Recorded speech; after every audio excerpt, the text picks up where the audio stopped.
Hi everyone. So in this video, I'll be talking about an inclusive approach to maths teaching. So in this video, I'll be covering up some topics: the inclusive maths policy, the seven key elements in an inclusive lesson, about scaffolding, and about whole class inclusion, and about whole class teaching. Okay, we'll get to it. Different thinking styles, high expectations, and support for every learner in a safe environment. We can call it as an inclusive approach. This isn't a dream. It's what inclusive teaching in maths class looks like. So, if your classroom, especially the mathematics classroom, have different thinking styles, do have high expectations and do support every learner in the classroom, we can consider that as an inclusive teaching. So, meeting the individual's need of 30 pupils in a class is quite a challenge.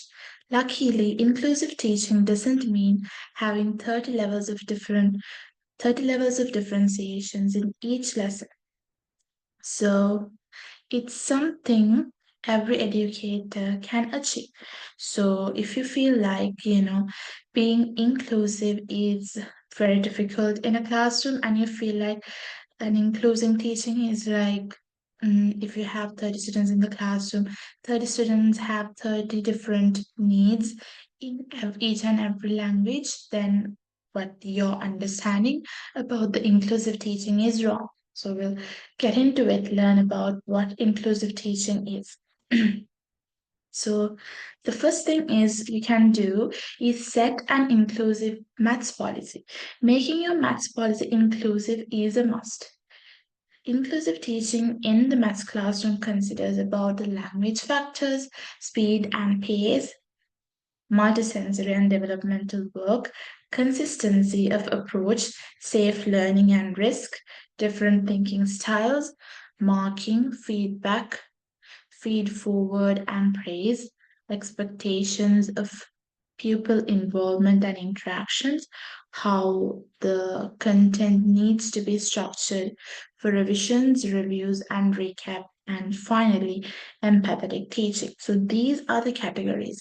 If you want to maintain an inclusive maths teaching in your classroom, you should consider these factors while involving in your lesson. And also, especially while preparing your lesson, you should make sure all of these things are considered or covered. Okay. Uh, Use the second thing. The first thing is very important. You need to set an inclusive maths policy by considering these factors during the lesson, before lesson, and after the lesson. The second thing you can do to have an inclusive teaching in your classroom is to use the nine key elements in an inclusive lesson. So, special educational needs, also known as SEN specialist, Natalie Packer defines nine key elements of an inclusive lesson. The elements are jigsaw pieces which combines to strengthen teaching. If one of the pieces is missing, then high quality provision is likely to be incomplete. So, this Natalie Packer has introduced these nine key elements of an inclusive lesson and also mentioned that this thing looks like a jigsaw puzzle. If one part of it is missing, it looks incomplete. So, if you want to have a proper inclusive lesson, you need to make sure all the nine key elements are present. So, the elements of an inclusive lesson are high expectations, developing relationships and knowing pupils well, inclusive learning environment, age, interest, and ability, appropriate curriculum, quality feedback, engagement through hands on approach, questioning and modeling for challenge, scaffolding learning, developing independence. So, if you're able to achieve all these elements of an inclusive lesson, you are able to maintain an inclusive teaching approach in your classroom. These elements are fundamental to inclusive teaching in the maths classroom, supporting not just the pupil with special education needs, but all the pupils in general. Weaving together the nine elements is essential. The first four are the foundations that a lesson is built on. The last piece completes the inclusive picture. The jigsaw model is a useful model for lesson planning. For example, you can differentiate with real intent when you know your pupils well. Okay. The other methods you can consider, other than the eight things that you discussed now, they say the first four elements of an inclusive lesson is the foundation that the lesson is built on. The last four completes the inclusive picture. So other than these eight, you can also consider the methods like making available resource packs of additional information, frequently asking open questions, challenging pupils' assumptions, increasing the use of teaching assistants, encouraging pupils to self-pace, setting tasks with no single correct answer, using role play, setting tasks with increased demand, removing unnecessary repetition, promoting self-marking or self-reflection of work by pupils. So not just the above eight is very important. Other than that, you can also focus on these factors in order to make your lesson planning effective, in order to make your inclusive teaching process effective. Okay. So now let's see what is scaffolding. The next thing you should know after now we discussed, you should set an inclusive maths policy. You should use nine key elements in an inclusive lesson. The next thing you should do is know your pupils to determine scaffolding. The success of an inclusive lesson boils down to knowing your pupils in your classroom. It allows you to assess their readiness level and anticipate learning barriers. Knowing their backstories will help to determine what scaffold your pupil needs. This helps you to select methods that balance support with challenge. Keep in mind that all students are differently able. Knowing their differ differabilities helps to plan for success. Now, um, some people think like special aid children or special educational need children are like disabled people. They label them as disabled, but instead of labeling them as disabled, not labeling, just identifying this group of children as differently able. That means the children that do not need special needs have the ability to do things, but these children also have the ability to do different kinds of things. Instead of identifying them as disabled, if the society can identify them as differently able, that's the best thing we can do to improve the mental well-being of the child, because identifying them as a disabled category will discourage them in all forms of uh, all areas of life. Maybe it's academically, mentally, socially, physically, in every possible way. So we need to keep in mind that all children are differently able. Knowing their disabilities help to plan for success. Regularly evaluate the learning profiles and needs of individual children. Negotiate any decisions with the children themselves and their parents. So these are the things you should do in order to know your child well. If you want to have a successful inclusive lesson, one of the main things you should be doing is getting to know your pupils well. Identify their readiness levels, identify their anticipation learning barriers, identify the level of them grasping the knowledge that you share. So it's very important. The last one is deliver whole class inclusion and whole class teaching. So, what is this whole class inclusion and whole class teaching? It might be attempting to group children into ability groups, but this can cause more harm than good.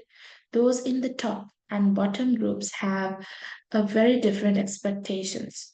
For some pupils, this will leave them stuck at a level of learning they have the potential to advance from. Inclusive teaching is at the heart of a whole class mastery approach. The advantage of a whole class teaching lets pupils enjoy learning without labels.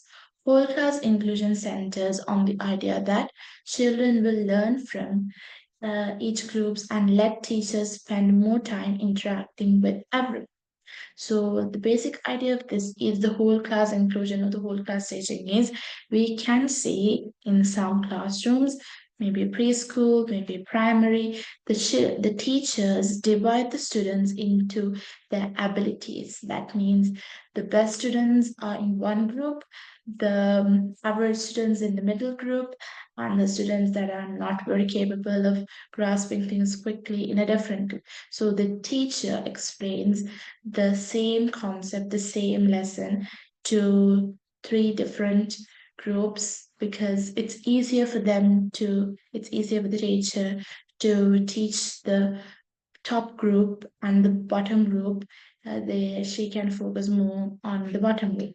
So by categorizing them to the ability groups, it is not as good as we think because children identifies that the teacher is categorizing them according to the ability. They know it. So it's not a good approach for teaching. If you want to include inclusivity in your classroom or inclusive teaching in your classroom, the best way is without categorizing according to their abilities, just teach the whole class and without any labels, let the pupils enjoy the learning. So when inclusive teaching in the when inclusive teaching in the maths classroom takes place, then pupils will be more involved, absorbed, and keen to learn.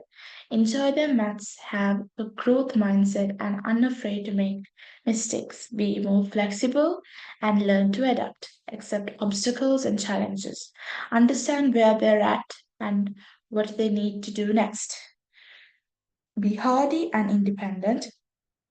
Recognize progress, develop skills, knowledge, and understanding incrementally. Okay, so if you're able to have this inclusive teaching approach in your classroom, your pupils will be able to do these things like getting involved, absorbed, enjoy maths, being flexible, make mistakes, accept obstacles and challenges, be hardy and independent, develop skills and knowledge. All these things the pupils will be able to do if you are able to provide as a teacher, if you are able to provide inclusive teaching in the maths classroom. So, inclusive math lessons give every child a chance to take part in lessons and feel valued. It is a crucial responsibility to ensure everyone has fair access to the curriculum. Every primary teacher is capable of being a diversity, equality, and inclusive champion by implementing inclusive teaching in the maths classroom. So that's the end of it. So we've talked about uh, how we can involve this inclusion in the maths classroom.